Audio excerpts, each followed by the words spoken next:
Dari Abu Musa al-Ash'ari radhiyallahu anhu, dia berkata, aku dengan dua orang sepupuku pernah menemui Nabi Shallallahu Alaihi Wasallam. Lalu kemudian, angkatlah kami sebagai pemimpin.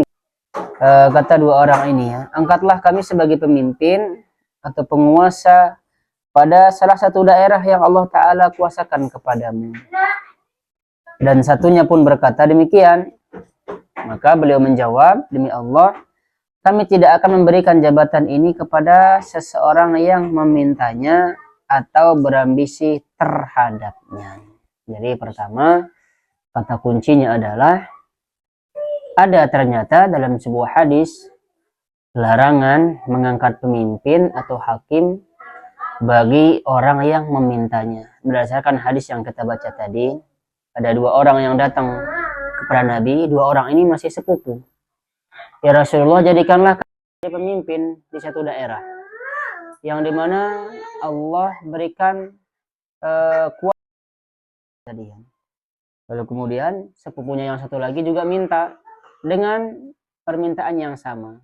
Maka Nabi Shallallahu Alaihi Wasallam bersabda kepada dua orang ini, demi Allah kami tidak akan memberikan jabatan kepada kalian yang dimana kalian meminta jabatan tersebut atau rakus terhadap jabatan tersebut.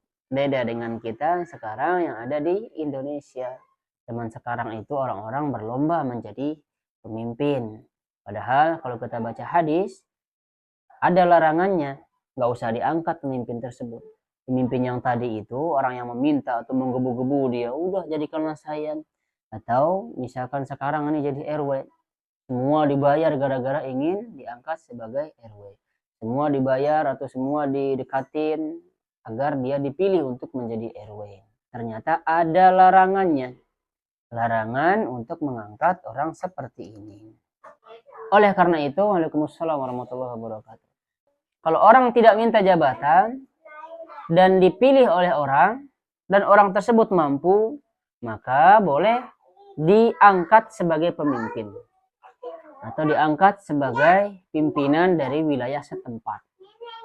Tapi sekarang kan beda. Sekarang itu kan mengajukan diri ya.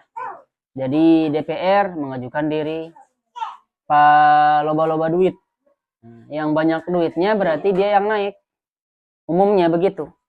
Yang nggak ada duit, nggak ada mahar, mana bisa dia direkomendasikan sebagai DPR, DPD, ya dan lain sebagainya. Oleh karena itu kalau kita baca hadis ini, ya Bapak Ibu, kalau kita baca hadis ini maka orang-orang tersebut tidak cocok jadi pemimpin dan bukan tergolong sebagai kategori pemimpin yang kita pilih, itu nggak cocok. Nah, apa tadi kuncinya? Kalau dia minta jabatan, maka dia tidak boleh dipilih. Kalau dia menggebu-gebu terhadap jabatan, maka orang seperti ini tidak boleh dipilih. Begitu ya kuncinya. Kita lanjutkan kepada kitab etika, yaitu tentang malu ya. Sekarang tema kita tentang malu. Keutamaan dan anjuran untuk menjaganya. Hadis yang pertama. An Ibnu Umar radhiyallahu anhuma anna Rasulullah sallallahu alaihi wasallam marra ala rajulin minal ansari wa huwa ya'idhu akhahu fil haya. Faqala Rasulullah sallallahu alaihi wasallam da'hu fa innal haya'a minal iman. Ini dia yang benar hadisnya Bapak Ibu.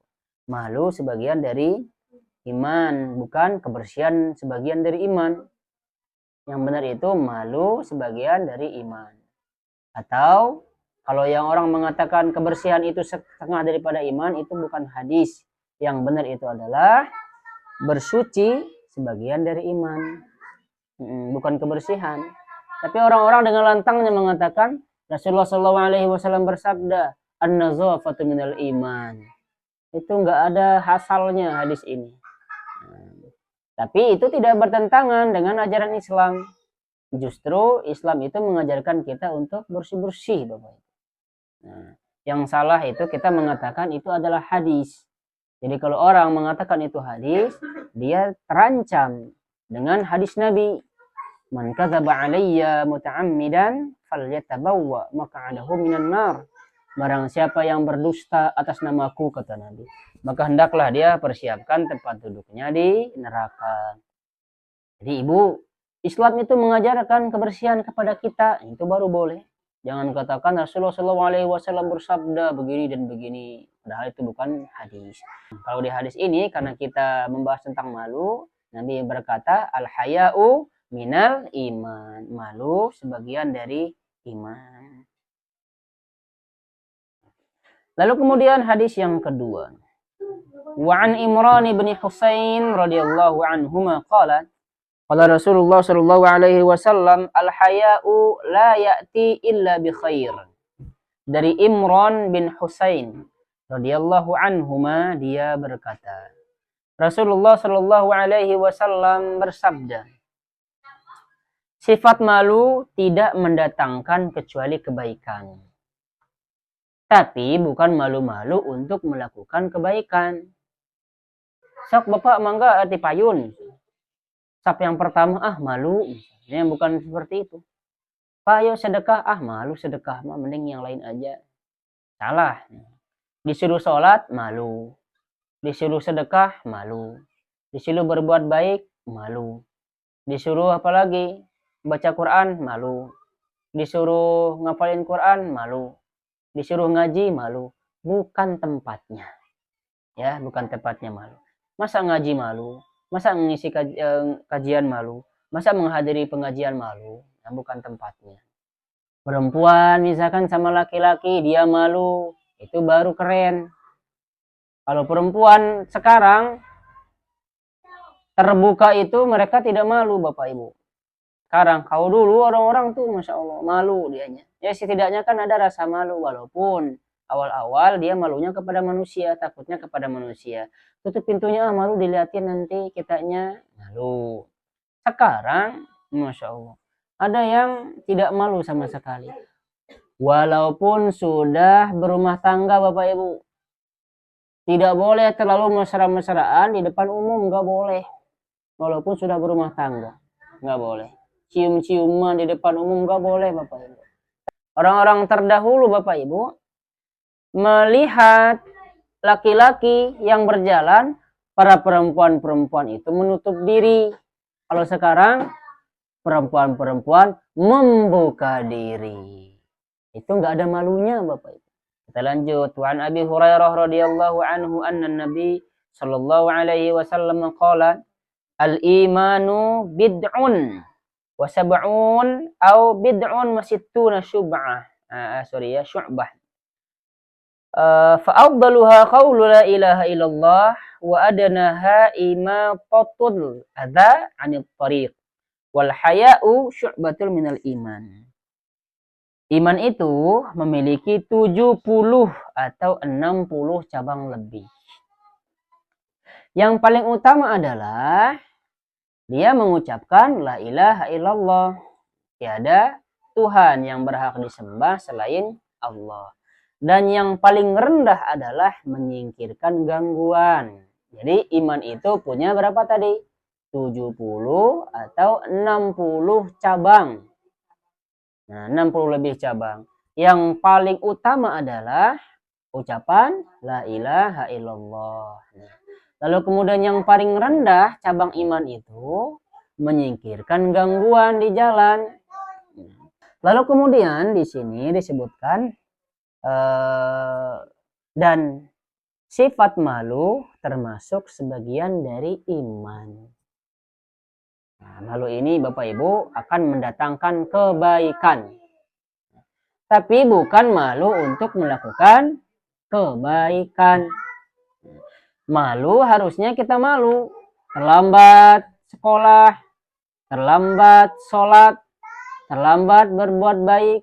Itu harusnya malu Bapak Ibu. Kita lanjutkan. Dari Abu Sa'id Al-Khudri radhiyallahu anhu, dia berkata, Rasulullah sallallahu alaihi wasallam lebih pemalu daripada gadis yang berada dalam pingitan. Rasulullah. Apabila beliau melihat sesuatu yang tidak disukai, ini kuncinya Bapak Ibu. Kami mengetahui hal itu dari raut wajahnya. Nah, lebih malu daripada perempuan atau gadis yang berada dalam pingitan.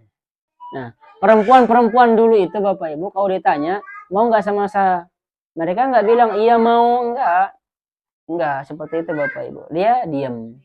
Mau nikah nggak sama dia, diam misalkan atau senyum, nanti dia mau. Kalau enggak dia ngangguk, dia geleng-geleng kalau dia enggak gitu. Itu wanita dulu. Kalau sekarang beda Bapak Ibu ya. Beda sekarang. Cewek nyamperin sekarang agresif pisan benar. Kalau dulu, kalau ada perempuan yang keluar, mereka tutup diri mereka Bapak Ibu. Jadi yang kelihatan itu adalah matanya doang. Kalau sekarang membuka diri. Semakin terbuka semakin seksi, semakin terbuka semakin gaul. Ya, katanya gaul. Padahal kalau tolak ukurnya semakin terbuka semakin gaul, berarti orang-orang primitif sudah jauh mendahului kita.